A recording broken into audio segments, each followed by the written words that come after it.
Welcome to Vikas Shukla academy.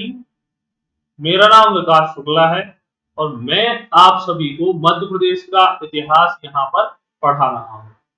तो जैसा आप लोगों ने अभी तक अगर मेरे लेक्चर्स नहीं देखे हैं मध्य प्रदेश के इतिहास से संबंधित, तो आप प्लेलिस्ट में पढ़े हुए हैं। पूरा फुल एकदम डिटेल में यहाँ पर मैंने मुफ्त में मध्य प्रदेश का इतिहास पढ़ाया हुआ है और पूरा एमपी जीके एकदम फुल पेड क्लास वाला यहाँ मुफ्त पढ़ा दूंगा अगर आप लोगों का साथ मिला। तो सबसे पहले इसकी लिंक जो भी आपके ग्रुप्स और फ्रेंड्स हैं उनमें शेयर कर दो, और जो लोग भी आए हुए हैं वो सबसे पहले लाइक का बटन आप प्लीज प्रेस जरूर कर दीजिए, क्योंकि कहीं ना कहीं मैं आप सभी के लिए कंटेंट इतना अच्छा लेके आया हूँ। और अगर आप चैनल पर नए हैं तो प्लीज इसको सब्सक्राइब करें।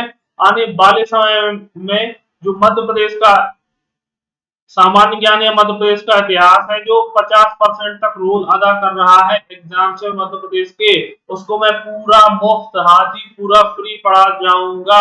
अगर आप लोगों ने यहाँ पे मुझे सपोर्ट किया, समर्थन किया, तो जल्दी से लाइक और शेयर जल्दी करें। फिर हम अपने लेक्चर को स्टार्ट करते हैं।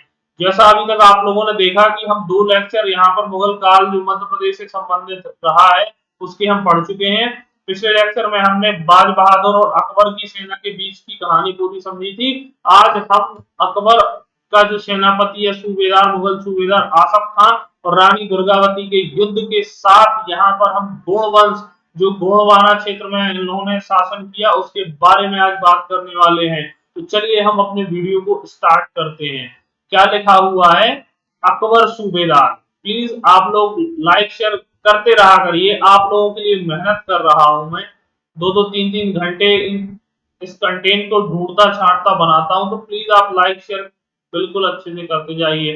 अगर आप 10-10 दोस्तों को ही लेकर आएंगे तो इतने सारे लोग हम यहाँ बहुत अच्छा कर सकते हैं। तो प्लीज चलिए, क्या लिखा हुआ है? अकबर सूबेदार आसफ खान। जो अकबर का सूबेदार था आसफ खान, इसने 1564 ईस्वी, ठीक है, 1564 ईस्वी के आसपास की बात है। और अकबर का जो सूबेदार था आसफ खान, मुगल सूबेदार, और इसके बीच रानी दुर्गावती का युद्ध होता है। ये जो आसफ खान है तथा इसके बीच जो रानी दुर्गावती जी होती हैं, इन दोनों के बीच में युद्ध होता है। क्लियर? अब देखिए, सबसे पहले अगर हम बात करें तो ये रानी दुर्गावती जी कौन थी, तो आपको एमपीपीबी या व्यापक 2 बार प्रश्न पूछ चुका है कि ये किस वंश की राजकुमारी थी। तो मैंने लिखा हुआ है कि महोबा का जो कालिंजर किला था, कालिंजर के जो शासक थे, चंदेल शासक राजा कीर्ति सिंह, उनकी पुत्री थी कौन? दुर्गावती। क्लियर? आप देखो, तो ये तो मैं आगे चल के भी दुर्गावती को बहुत अच्छे से एक्सप्लेन करने वाला हूं। अभी आपके दिमाग में सिर्फ मैंने एक चीज रखी है कि आपको ये मैप भी मैं सामने इसलिए रखता हूं कि आप एक इमेजिन कर पाओ। मेरा तरीका यही रहता है कि आपके पास वो चीजें पहुंचे और आपको एक फ्लो में समझ में आता जाए कि है कहाँ। तो इमेज बनाओ मैप दिमाग में कि देखो ये है उत्तर प्रदेश का महोबा, ठीक है। अब महोबा में क्या है? यहाँ पर ये आपको दिख रहा है कालिंजर दिखाई दे रहा है। तो कालिंजर किले को जो महोबा चंदेल शासक यहाँ थे उसको मैंने डिनोट किया है। एक जगह है आज के मैप में दमोह, यहाँ की थोड़ी चर्चा करने वाले हैं हम। दूसरा आपको दिख रहा है मंडला या गोंडवाना, जहां पर गोंड शासक थे। और ये जबलपुर, लगभग यहाँ जबलपुर की अभी हम बात करेंगे, ठीक है। तो ये 4 जगहों की आज हम बात करने वाले हैं। पहले ही मैं मैप में इसलिए बता देता हूँ कि आपको याद रहे कि हमें कालिंजर के बारे में आज पढ़ना है जो महोबा में है। दूसरा आपको ये याद रहे कि हमें दमोह की बात करनी है। तीसरी आपको यहाँ पर मंडला की बात करनी है। तो स्टार्टिंग से बिल्कुल चलते हैं हम कि जो रानी दुर्गावती जी थी ये चंदेल वंशीय राजकुमारी थी, जो राजा कीर्ति सिंह की राजकुमारी थी, जो चंदेल शासक थे, और वो कहाँ के? कालिंजर। तो अगर पेपर में आ जाता है कि रानी दुर्गावती जी का जन्म कहां पर हुआ था, तो कालिंजर महोबा। किसके यहाँ? राजा कीर्ति सिंह। किस वंश के? चंदेल। 3 से 4 फैक्ट यहाँ से कवर हुए पहली ही लाइन से। क्लियर? तो ये यहाँ की रानी दुर्गावती जो थी कालिंजर नरेश की राजकुमारी थी। चले आगे, चलिए। फिर दूसरी बात करते हैं हम, ये दमोह, आपको पहले मैं लोकेशनों की चर्चा कर देता हूं, फिर हम आते हैं अपने उस कंटेंट पे। दूसरा दिख रहा है आपको दमोह, तो ये दमोह क्या था? तो दमोह में एक किला है सिंगोरगढ़ किला। यहाँ पर क्या था कि जो गोंड शासक थे, गोंडवाना क्षेत्र में जो शासन कर रहे थे, उन गोंड शासकों ने अपनी राजधानी और अपना एक किला यहाँ पर बनाया हुआ था। सिंगोरगढ़ कहाँ पर है? दमोह के अंतर्गत। क्लियर? आया समझ में? तो ये दमोह बीच का बीच क्या है कि गोंडवाना जो वंश था, जहां मंडला और उनमें शासन ये लोग कर रहे थे, तो इन्हें सिंगोरगढ़ जो दमोह के अंतर्गत है उसमें एक किला बनाया हुआ था। जैसा यहाँ चंदेरी इंपॉर्टेंट था ना कि कालिंजर और मालवा के लिए रास्ता खोलता था, तो कहीं ना कहीं ये दमोह का जो सिंगोरगढ़ का किला था, इसको भी यहाँ से चंदेल जीतना चाहते थे, यहाँ से गोंड शासक। ठीक है? और इस वजह से क्या हुआ कि इस सिंगोरगढ़ किले, बाज बहादुर ने भी एक बार हमला किया है सिंगोरगढ़ किले को प्राप्त करने के लिए। हम कल बाज बहादुर की चर्चा कर चुके हैं कि बाज बहादुर कौन था, तो आप पिछले लेक्चर से उसको जरूर याद करिए, कनेक्ट कीजिए। क्लियर? तो ये क्या था कि दमोह किले को बाज बहादुर भी जीतना चाहता था, परंतु नहीं जीत पाया था। तो ये जो सिंगोरगढ़ का किला है, ये बहुत इंपॉर्टेंट है। तो क्या ये सिंगोरगढ़ के किले में गोंड वंशों की राजधानी थी, और यहाँ पर वो लोग इस महल में सिंगोरगढ़ के किले में रहते थे। क्लियर? तीसरा आपको जो दिख रहा है नीचे मंडला, तो मंडला उनका जो प्रमुख शासन या राज्य की बात करें तो हम वो मंडला के आसपास था, गढ़मंडला जिसको बोला जाता है, वहां पर गोंड शासकों ने शासन किया। क्लियर? ये लोकेशन आपको समझ में आ गई? तो तीन चार, जबलपुर भी है इसके साथ। चलो हम चलते हैं अपने कंटेंट के ऊपर। तो लिखा हुआ है रानी दुर्गावती महुआ की चंदेल वंशी राजकुमारी थी। क्लियर? और इनकी समाधि कहाँ है? बरेला। तो हम वो अभी इमेज भी, फोटो भी आपको दिखाएंगे कि कहां पर है, कौन सा स्थान है बरेला। क्लियर? चलो अभी सिर्फ हम देखते जाते हैं कि किसका क्या संबंध था। क्लियर? देखो, तो ये जो रानी दुर्गावती जी थी, इनका विवाह हुआ किसके साथ? गोंड शासकों के साथ। अब देखिए, ये एक ही उसी जाति की नहीं थी, परंतु फिर भी गौड़ शासकों ने इनके पराक्रम को देख के, किसके? रानी दुर्गावती, जब कालिंजर किले पर वो शेरशाह सूरी सॉरी आक्रमण करता है, उस समय ये जब छोटी थी बहुत, तो इन्होंने अपनी सहेलियों के साथ जाके वहां वीरता का परिचय दिया था। हालांकि कालिंजर किला शेरशाह ने जीत लिया था, परंतु ये वीरता वहां पर इन्होंने दिखाई थी, और उस वीरता से प्रसन्न होकर गोंड शासकों ने अंतर जातीय, उस उन्हीं की गोंड शासकों की जाति की ही नहीं थी ये, ठीक है, फिर भी उन्होंने क्या किया? शादी करने के लिए तैयार हो गए और शादी करना चाहा। ठीक है? ये चीज समझ में आई कि गोंडवाना वंश में इन्होंने शादी के लिए फिर हाँ कर दी। किसने? दुर्गावती जी ने। और किस गोंड शासक से? तो ये लिखा हुआ है Dalpat Shah. Most important, paper में आ जाएगा कि रानी दुर्गावती ने किस गोंड शासक के साथ विवाह किया। हम बता देंगे कि वो दलपत शाह जी थे, जो गोंड शासक थे, उनके साथ रानी दुर्गावती जी का विवाह हुआ। क्लियर? अब कुछ समय बाद क्या हुआ कि दलपत शाह जी हो गए बीमार। ये बिल्कुल कहीं ना कहीं झांसी की रानी की जैसी स्टोरी है, उसी प्रकार से लगभग उनकी स्टोरी है, और दोनों रानी झांसी और रानी दुर्गावती को लगभग समकक्ष समान दर्जा प्राप्त है भारत के इतिहास में वीरांगनाओं में। क्लियर? तो देखो क्या लिखा हुआ है, दलपत शाह के पुत्र कौन थे? तो ये लिखा हुआ है वीर नारायण। तो 5 साल का था ये वीर नारायण। कितने साल का? 5 साल का। किसका पुत्र? दुर्गावती और दलपत शाह का। क्लियर है ना दिमाग में? दुर्गावती और दलपत शाह का विवाह हुआ, उनसे एक पुत्र हुआ जिसका नाम था वीर नारायण। पेपर में अगर पूछा जाए तो हम बता देंगे कि उनका जो पुत्र था वो वीर नारायण था, और ये 5 साल का जब था तब दलपत शाह जी की मृत्यु हो गई। क्लियर? चले आगे। चलो अब देखिए, तो क्या था कि रानी दुर्गावती तो रानी थी, तो वो तो राजपाट संभाल नहीं सकती थी, तो क्या किया कि इस वीर नारायण का ही उन्होंने अभिषेक करवा दिया, जो 5 वर्ष का था। और इनकी संरक्षिका की, इन जो संरक्षण दिए हुई थी, इनकी संरक्षिका, क्योंकि वीरांगना थी अपने आप में, युद्ध कुशलता इनको आती थी। ये जो सिंगोरगढ़ का किला था, यहाँ पर ये युद्ध कौशल की प्रैक्टिस किया करती थी। ये जो दमोह में आपको दिख रहा है सिंगोरगढ़ का किला, यहाँ पर ये प्रैक्टिस किया करती थी। क्लियर। तो ये इन्होंने क्या किया कि वीर नारायण को ही जो 5 वर्ष का था उसका ही अभिषेक करवा दिया और उसकी संरक्षिका के रूप में इन्होंने शासन को संभाला। क्लियर। चले आगे। चलो आगे। अब दिख रहा है कि बाज बहादुर को हराया तो क्या हुआ था, मैंने बताया था कि सिंगोरगढ़ का किला अपने आप में महत्वपूर्ण किला है और इसको बाज बहादुर ने भी जीतना चाहा। तो बाज बहादुर ने एक बार यहाँ पर आक्रमण किया जिसमें बाज बहादुर को रानी दुर्गावती ने हरा दिया। कब? 1556 ईस्वी में। Most important fact. क्लियर। फिर उसके बाद जब बाज बहादुर को हरा दिया 1556 में, जो मालवा का था बाज बहादुर, ये मालवा मांडू, ठीक है, यहां से संबंधित था और इस बाज बहादुर को भी ये किला जो सिंगोरगढ़ का था इस पे हमला किया, परंतु ये असफल हुआ। रानी जो थी वो बहुत वीरांगना थी और उन्होंने इसको वापस खदेड़कर अपनी जगह मालवा मांडू पहुंचा दिया। फिर उसके बाद क्या होता है, ये 1556 ईस्वी की बात है। अगर आ जाएगा पेपर में किस मालवा शासक को रानी दुर्गावती ने एक युद्ध में हराया था, तो वो बाज बहादुर था। इसके बारे में हम पिछले लेक्चर में पूरी कहानी समझ चुके हैं। क्लियर। तो ये भी इसने भी आक्रमण किया परंतु हारा। फिर क्या होता है कि जो अकबर का जो हम बोले मुगल सरदार था, ठीक है, सूबेदार आसफ खां, आसफ खां से युद्ध लड़ा परंतु हार गई।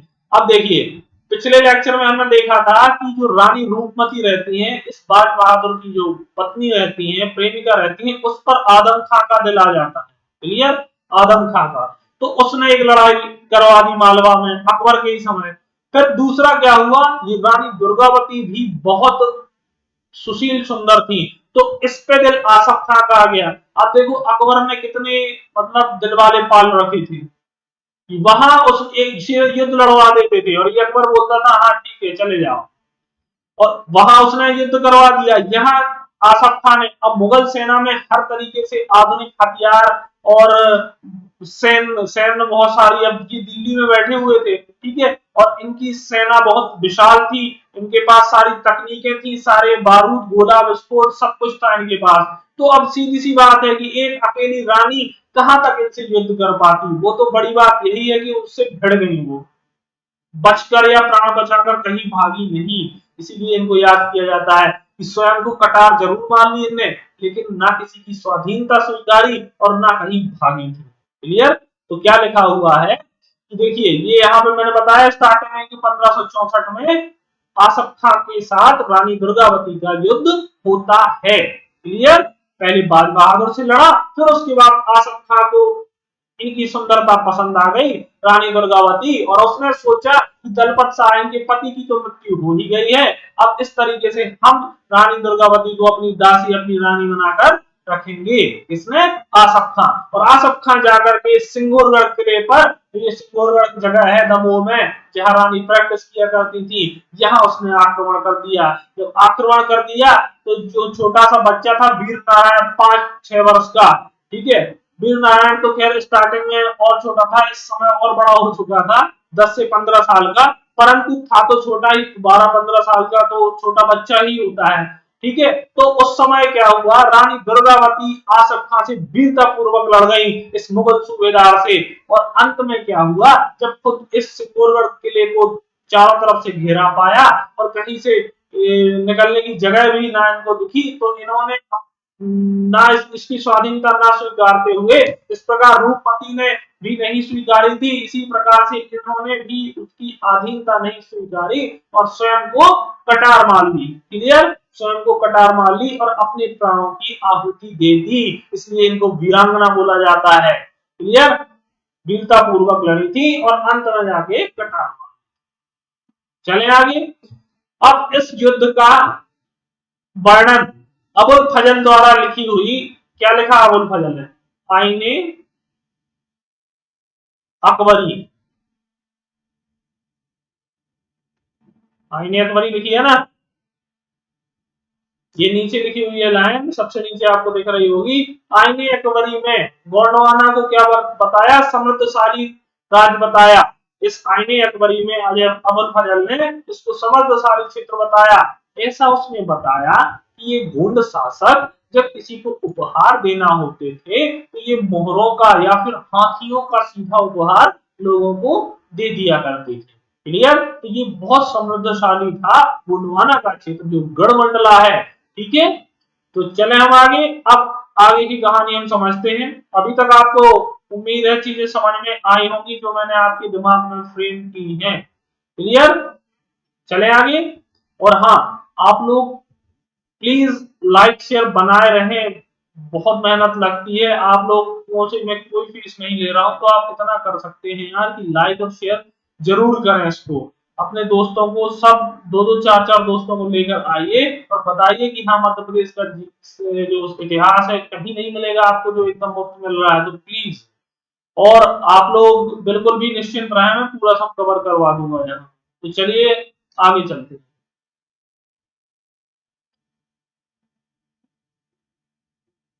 तो देखिए, ये है वो सिंगोरगढ़ का किला जो मैंने अभी बताया था, जिसको घेरा गया था। सिंगोरगढ़ है ये।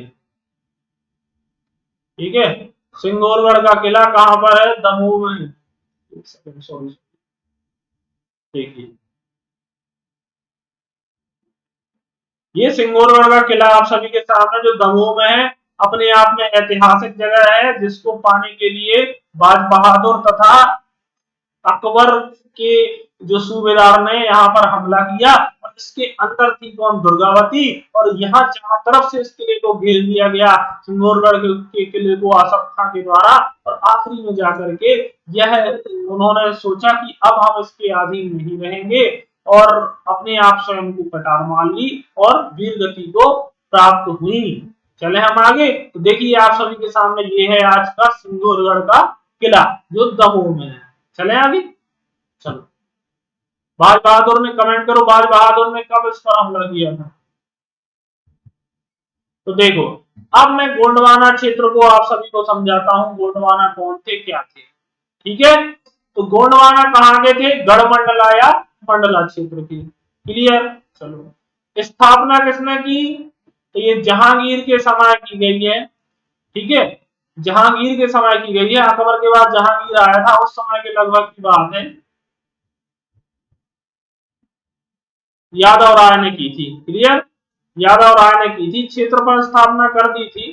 फिर आगे जाकर के क्या हुआ कि इसका जो शासक शासक जो बने, गोंड शासक मेन, वो कौन? संग्राम शाह। ठीक है, संग्राम शाह मेन शासक बना। उसके बाद उसका पुत्र क्या? दलपत शाह। ठीक है, उसके बाद इसका पुत्र दलपत शाह, जिसका विवाह देखिए 1542 ईस्वी में दलपत शाह जी का विवाह किसके साथ हुआ? तो अभी अभी पिछले पेज में मैंने बताया कि रानी दुर्गावती जी का विवाह इस दलपत शाह जो गोंड शासक था इसके साथ हुआ। तो इसके पिता का नाम संग्राम शाह था। क्लियर? ये लिखा हुआ है दलपत शाह। और पत्नी बताई, अब विवाह हुआ दुर्गावती से, तो ये उनकी पत्नी हो गई। क्लियर? कौन थी? चंदेल राजकुमारी। और इनका जन्म कब हुआ? ये लिखा है 1524। कहां पर हुआ? कालिंजर। किसके यहाँ हुआ? चलो ये भी बता देता हूं कौन राजा था वो। तो वो राजा कीर्ति सिंह। कौन थे? कीर्ति सिंह। राजा कीर्ति सिंह थे। तो इन्होंने क्या किया कि रानी दुर्गावती जी ने कि इस कालिंगर किले में जब शेरशाह सूरी ने यहाँ पर आक्रमण किया, तो उस समय भी कीर्ति सिंह की इन्होंने सहायता की। क्लियर? तो ये चंदेल राजकुमारी थी। इसके बाद लिखा हुआ है इनकी मृत्यु। तो दुर्गावती जी की मृत्यु आसफ खां से युद्ध में हुई कब? 1564। आगे मैं दुर्गावती जी को भी एक्सप्लेन करूंगा। अभी आपको एक गोंडवाना वंश की जो फ्रेमिंग है वो मैंने बताई कि संग्राम शाह जी थे, तो दलपत शाह जी आए, और उनकी पत्नी दुर्गावती जी तो चंदेल राजकुमारी थी, जिनका जन्म 1524 ईस्वी में कालिंगर में हुआ था। और इनके पिता का नाम मैंने बताया, ये लिखा हुआ है कीर्ति सिंह। अगर पेपर में आ जाता है किसकी पुत्री थी, तो महाराजा कीर्ति सिंह जो चंदेल शासक थे कालिंगर के। क्लियर? मृत्यु कब हुई? तो आसफ खां से युद्ध में सिंगोरगढ़ किले में। और ये कब? 1500 ईस्वी में। उसके बाद ये सबसे नीचे लिखा हुआ है अंतिम शासक चंद्रशाह हुआ। ठीक है, अंतिम शासक कोई बहुत महान नहीं हुए इसके बाद, बस कहीं ना कहीं इसके बाद जैसे ही रानी दुर्गावती की मृत्यु हुई, फिर मुगलों के अधीन ये पूरा क्षेत्र आ गया और उन्होंने मुगलों के अधीन ही काम किया फिर गौड़ों ने। क्लियर, चलो हम आगे चलते हैं। फिर जैसा मैंने बताया कि दुर्गावती के बारे में थोड़ी सी चर्चा करेंगे, वो हम अभी करने वाले हैं। तो लिखा हुआ है जन्म, जन्म कब हुआ? 5 अक्टूबर 1524 कालिंगर में। कीर्ति सिंह चंदेल, अभी अभी पिछले पेज में भी मैंने बताया, फिर से यहाँ लिखा हुआ है कीर्ति सिंह चंदेल के क्या थे? पिता थे। मृत्यु कब हुई? तो 24 जून 1564। किससे? आसफ खान, जो अकबर का मुगल सूबेदार था, उससे युद्ध करते हुए। कहां पर? जबलपुर में इनकी समाधि है, समाधि स्थल लिखा हुआ है जबलपुर बरेला। ठीक है, वो आगे समाधि स्थल भी मैं बताता हूं। और इनका विवाह किससे हुआ? दलपत शाह से 1542 ईस्वी में। पुत्र कौन? तो वीर नारायण, जो जिसकी संरक्षिका थी। पेपर में अगर आ जाए रानी दुर्गावती किसकी संरक्षिका थी, तो अपने पुत्र वीर नारायण की, जो 5 वर्ष का था उस समय, ये क्या थी? उसकी संरक्षिका थी। क्लियर, चले आगे। चलो, नेक्स्ट लिखा हुआ है संघर्ष। तो इन्होंने कौन कौन से संघर्ष किए रानी दुर्गावती जी ने? शेरशाह सूरी की सेना को कालिंगर में, जिसमें शेरशाह सफल हुआ था। तो एक कालिंगर में भी एक संघर्ष किया जिसमें शेरशाह सफल हुआ। मालवा सुल्तान बाज बहादुर, पहले पेज में बताया मैंने, 1556 ईस्वी में बाज बहादुर असफल। ठीक है, बाज बहादुर असफल हो गया था। फिर तीसरा जो युद्ध हुआ, संघर्ष किया इन्होंने अकबर सेनापति आसफ खां से 1564 ईस्वी में। इसमें क्या हुआ था? आसफ खां सफल हुआ था, रानी दुर्गावती हार गई थी और इसी युद्ध में इन्होंने अपनी आप को स्वयं को पटार मान ली और अपने प्राण त्याग दिए। तो चलिए मैं दिखाता हूं अब।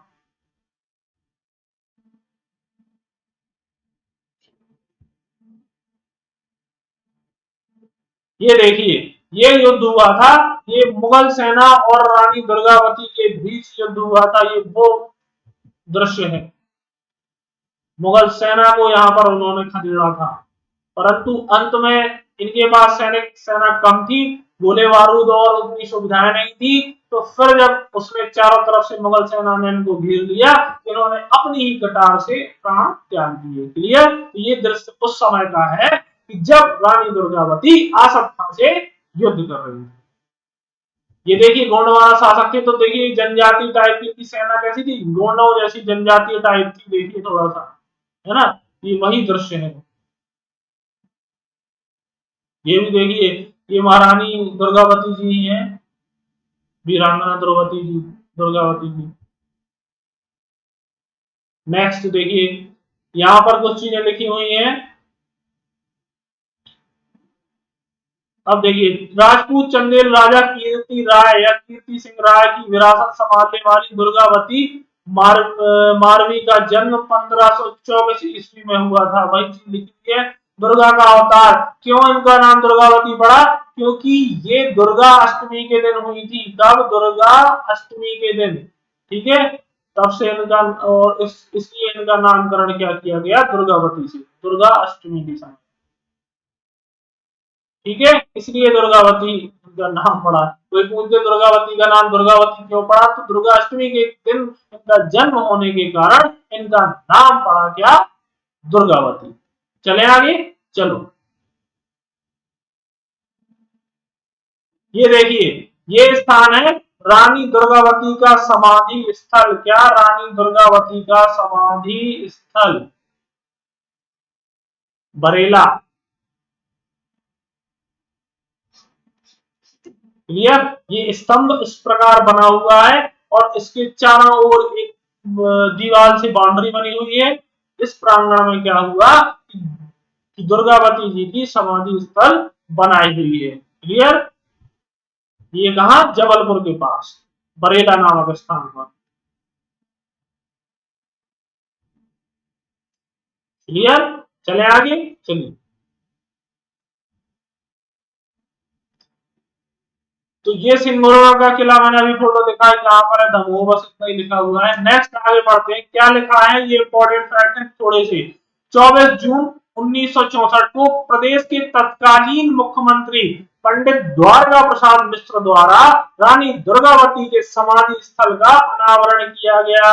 जो मैंने अभी समाधि स्थल बरेला का आपको दिखाया, वो कब, तो 1964 में जो तत्कालीन मुख्यमंत्री द्वारका प्रसाद मिश्र जी के द्वारा उनका अनावरण किया गया। क्लियर, चले आगे, चलो। फिर लिखा हुआ है दुर्गावती का साहस उन्हें फ्रांस की जॉन ऑफ आर्क, देखिए मोस्ट इंपोर्टेंट लाइन की हुई है, फ्रांस की जॉन ऑफ आर्क वह झांसी की रानी के समकक्ष स्थान दिलाती है। मैंने पहले ही बताया था कि रानी दुर्गावती इतनी वीरांगना थी, उनके जैसी ही कहानी किसकी थी, तो झांसी की रानी, उनके समकक्ष ही स्थान दिलाया जाता है इनको, तथा फ्रांस की जॉन आर्क के समकक्ष। क्लियर, चलो आगे। फिर नेक्स्ट लिखा हुआ है सन 1988 में एक पोस्टल स्टाम्प भी क्या किया गया, जारी किया गया। तो 1988 में इनकी ही याद में एक पोस्टल स्टाम्प भी जारी किया गया। क्लियर, चले आगे, चलो। तो यहां से 2-3 प्रश्न बन सकते हैं, वो मैंने आपको बताया कि किसने अनावरण किया, कहां पर है, कब किया, और किसके समकक्ष इनको इतिहास में मान्यता दी गई है। क्लियर, और कब स्टाम्प जारी हुआ, तो 1988 ईस्वी। चले आगे, चलिए। देखिए ये मदन महल है, मदन महल कहां पर है, मदन महल की भी मैं फोटो आपके सामने लेकर के आया हूं। ये पत्थर नुमा ही है, ये पूरा मदन महल है, ये जबलपुर में है। कहां पर है, जबलपुर,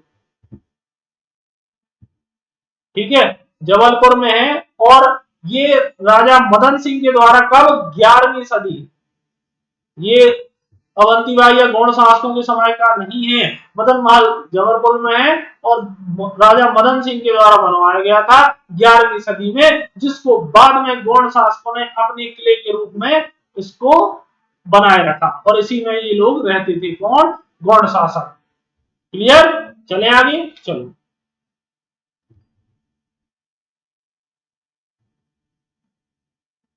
ये भी उसी का ही दृश्य है।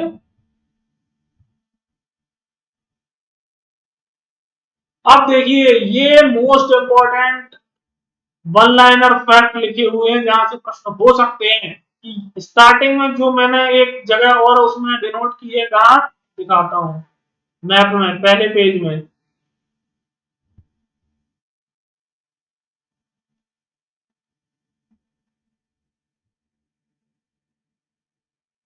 ये देखिए सबसे नीचे अगर हम बात करें, बुरहानपुर,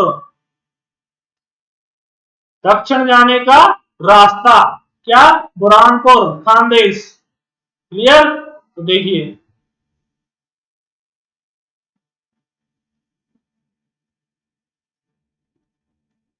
यहां से प्रश्न आ सकता है, अच्छे फैक्ट लिखे हुए हैं आप सभी के सामने। तो देखिए क्या लिखा हुआ है, ये खानदेश या फिर,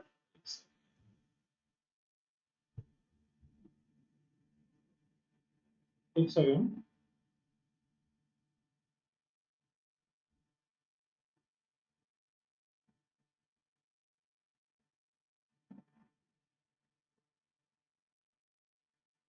ये लिखा हुआ है खानदेश या फिर लिखा है बुरहानपुर। क्लियर, खानदेश या बुरहानपुर, ठीक है।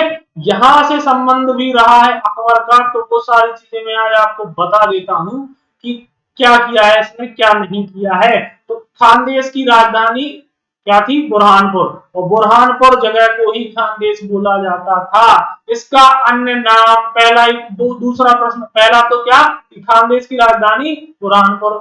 दूसरा, दक्षिण का प्रवेश द्वार, ये क्या था, दक्षिण का प्रवेश द्वार, जिसको भी दक्षिण की ओर जाना रहता था, इस बुरहानपुर से होकर भी ही जाना पड़ता था।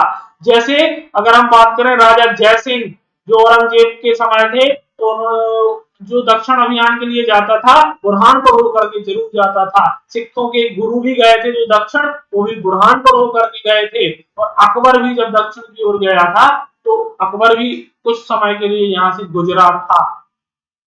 अकबर ने यहाँ युद्ध नहीं किए, परंतु गुजरात था। क्लियर, चलो। तो यही वही है ये खानदेश या बुरहानपुर, जो दक्षिण का प्रवेश द्वार है। नेक्स्ट लिखा हुआ है इसका संस्थापक, तो खानदेश का जो संस्थापक था दाऊद, ऊपर लिखा हुआ है ये दाऊद नाम का एक व्यक्ति था जो खानदेश का संस्थापक था। ठीक है, अब राज किसने किया तो नीचे दिखाई दे रहा है आपको दाऊद मीरान बहादुर, जो फारूकी वंश का था। किस वंश का था? फारूकी, ये लिखा हुआ है फारूकी वंश। और इसका नाम क्या था? तो इसका नाम दाऊद मीरान बहादुर। अगर पेपर में पूछा जाता है हमसे कि खानदेश की स्थापना संस्थापक दाऊद, और दूसरा अगर आपसे पूछा जाता है किस वंश का था तो फारूकी वंश। ठीक है, आगे चले, चलो आगे। फिर नेक्स्ट लाइन में लिखा हुआ है 1601 ईस्वी में अकबर की अंतिम विजय। अब पेपर में अगर आ जाता है कि अकबर की अंतिम विजय क्या थी तो खानदेश। कब? 1601। अकबर की अंतिम विजय क्या थी? मेरे पीछे शायद आ रहा होगा पर खानदेश लिखा हुआ है वहां पे 1601 ईस्वी में अकबर की अंतिम विजय कहां तो खानदेश। चले आगे, चलो। फिर लिखा हुआ है उसके नीचे लिखा हुआ है 1631। 1601 में अंतिम विजय हो गई अकबर की, ठीक है। परंतु आगे 1631 आएगा जब, तो उस समय क्या शाहजहां की बेगम मुमताज जो थी, मुमताज है ना जो शाहजहां की बेगम, जिनकी कब्र पर ताजमहल बना हुआ है, उनकी मृत्यु कहाँ हुई तो इसी बुरहानपुर में हुई थी। और एक बार उनको यहाँ दफना दिया गया था, परंतु फिर शाहजहां ने जब ये मकबरा जो ताजमहल है इसको बनवाया तो मुमताज को वहां पर दफन किया गया। क्लियर? तो दो बार भी दफन किया गया। अगर पूछा जाए कि दो बार किसको दफन किया गया मुगल जो शासिका या बेगम, तो वो मुमताज। क्लियर? मृत्यु कहाँ हुई थी मुमताज की? बुरहानपुर में। बहुत मोस्ट इंपॉर्टेंट है। हमें ताजमहल पता है तो हम लोग सोचते हैं कि ताजमहल या आगरा में मृत्यु हुई है, परंतु ऐसा नहीं है। शाहजहां की बेगम थी जो मुमताज, उनकी मृत्यु 1631 ईस्वी में हुई, जिनका मकबरा वर्तमान समय में आगरा में ताजमहल के यहाँ। क्लियर? चले आगे, चलो। कर लिखा हुआ है उसके नीचे, आपको दिख रहा होगा शायद कि आगरा सूरत के बीच जो सारा यातायात है, आगरा आगरा उत्तर की ओर और सूरत पश्चिम की ओर, जहां बुरहानपुर आता है दक्षिण में मध्य प्रदेश के, तो अगर हम बात करें तो गुजरात की स्थिति पश्चिम है और इस आगरा की स्थिति जो यूपी में है उत्तर की ओर है। क्लियर? तो यहाँ क्या होता था कि आने जाने का रास्ता यहीं से गुजरता ही था, तो ये सूरत और आगरा को भी जाने का रास्ता भी यहीं से खुलता था। कहां से? बुरहानपुर। तो सारा यातायात यहां से होकर गुजरता था। तीन फैक्ट और ऊपर लिखे हुए हैं, ये तो खैर पढ़ लिया। दूसरा लिखा हुआ है मुगल सराय। एक स्थान और है यहाँ पर इस बुरहानपुर में, मुगल सराय, जिसे किसने बनवाया? अब्दुल रहीम खान खाना के द्वारा बनवाया गया। किसके द्वारा? अब्दुल रहीम खान खाना के द्वारा। क्लियर? दूसरा आपको दिख रहा है ऊपर कि जो बुरहानपुर है यहाँ जहांगीर के समय कौन आया था? Thomas rule. जो इंग्लैंड का बादशाह या राजा था कौन? जेम्स, उसका ये राजदूत था टॉमस रो। और टॉमस रो कब आया? जहांगीर के समय आया भारत में, और उस समय क्या वो बुरहानपुर गया। कौन? Thomas Roe. तो ये खानदेश या बुरहानपुर से कुछ फैक्ट थे जिनको आपको बताना मुझे जरूरी थे। यहाँ से प्रश्न जो ये 6-7 लाइनें लिखी हुई हैं, यहाँ से प्रश्न आ सकता है, तो आप लोग गलत नहीं करेंगे कि बुरहानपुर है दक्षिण का प्रवेश द्वार। स्थापना किसने की? दाऊद ने, जो फारूकी वंश का था। ये भी प्रश्न हो सकता है। एमपीपीएससी का पिछला आप पेपर उठाइए तो उसमें आपको समझ में आ जाएगा कि ऐसे प्रश्न कितने इंपॉर्टेंट हैं। तो जो दाऊद मीरान था उस फारूकी वंश का था। अकबर का अंतिम विजय अभियान था ये खानदेश या बुरहानपुर 1601 ईस्वी में।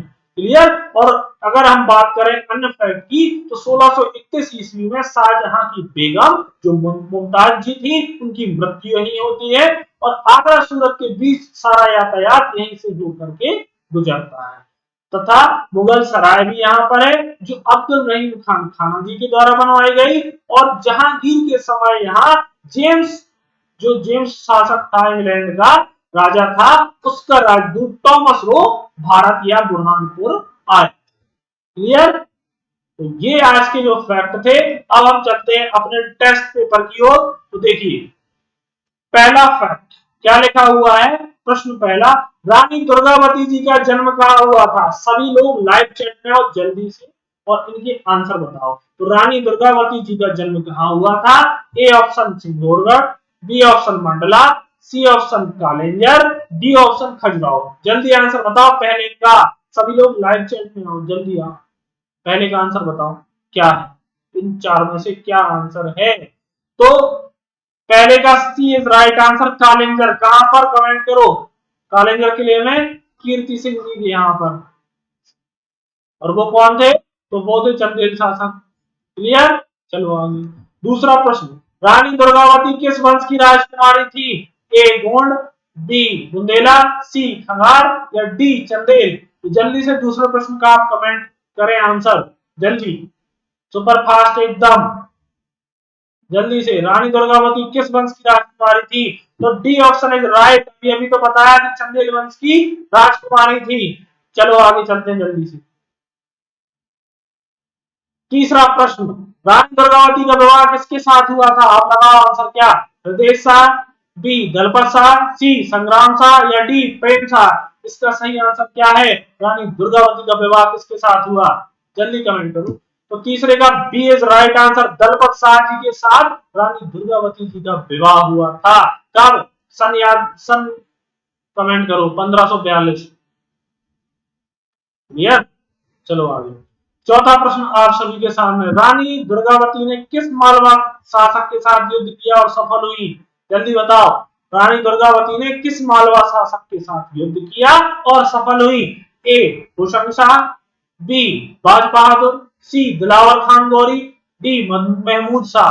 जल्दी कमेंट करो, जल्दी से। चौथे प्रश्न का सही आंसर क्या है? कमेंट करो जल्दी, सभी लोग। जो भी लाइव चैट में नहीं आता है प्लीज आइए और देखिए प्रश्न। चौथे प्रश्न का बी इज राइट आंसर, बाज बहादुर। आप सभी को ये समझ में आना तो चाहिए कि हमने जो पढ़ा है वो याद हुआ है या नहीं। वो प्रश्नों से तुरंत वहीं के वहीं लगाओ, फिर आप अगर इन प्रश्नों को एक बार लगा लोगे आप नहीं भूलोगे।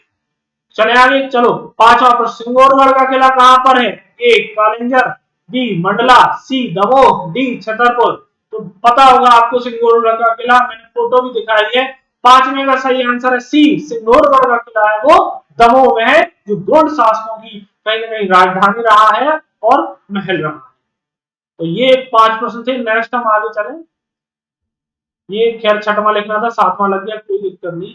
रानी दुर्गावती ने अकबर के किस सेनापति से युद्ध लड़ा? बताइए जल्दी। अकबर के किस मुगल सूबेदार से इन्होंने युद्ध लड़ा? ए महमूद शाह, बी आसफ खान, सी महमूद खान या डी आराम खान। जल्दी बताएं। सातवें का जो सही आंसर है बी आसफ खान के साथ रानी दुर्गावती ने युद्ध किया। कब? 1664 ईस्वी। बाज बहादुर से कब? 1656। याद रखना, ये थोड़ी सी कुछ कुछ डेटें, क्योंकि यहां से शायद प्रश्न बन जाए।